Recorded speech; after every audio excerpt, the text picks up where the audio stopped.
Ilang araw bago mag-convene ang Senado bilang impeachment court, iginiit ni Pangulong Ferdinand Marcos Jr. na hindi niya kailanman ginustong ma-impeach si Vice President Sara Duterte. Naniniwala ang Pangulo na hindi ito magiging mitsan ng politikal na kaguluhan sa bansa at bahala na anya ang Senado sa pag-usad ng impeachment trial. May balitang A to Z si Ace Cruz. How many times do we have to say that?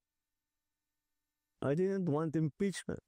Tila may bahid ng pagkairita ang sagot ni President Ferdinand Marcos Jr. nang muling tanungin ng media kung may naging papilis siya sa impeachment ni Vice President Sara Duterte. Sa press conference sa Kuala Lumpur sa Malaysia kung saan dumalo siya sa ASEAN Summit, iginit ng Pangulo na wala siyang inimpluwensyahan sa Kamara. Lahat ng kakampi ko sa Kongreso hindi nag-file ng impeachment complaint.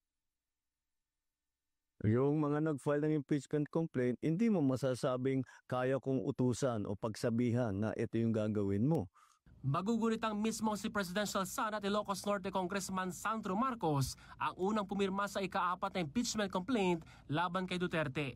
Mabilis ito na i-transmit sa Senado makarang agad makakuha ng 215 votes, lampas sa required number of votes na 1/3 ng miyembro ng Kamara. Wala naman nakikitang dahilan ng Pangulo para magdulot ito ng political chaos sa bansa. Gate niya, nasa kamay na ng mga mambabatas ang pag-usad ng trial ng Vice Presidente.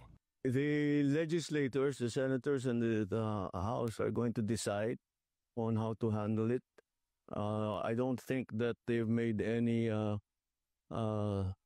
decisions yet in that regard. So let's let it's in there. It's there. Nasa kanila yan eh. Sa pagre-resume ng sesyon ng Kongreso sa Lunes, June 2, darating sa Senado ang House Prosecution Panel para basahin ang 7 charges sa Articles of Impeachment laban sa Vice Presidente. Sa Martes, June 3, alas 9 ng umaga i-convene o bubuin ang impeachment court sa Senado para ibaba ang summons at iba pang kautusan.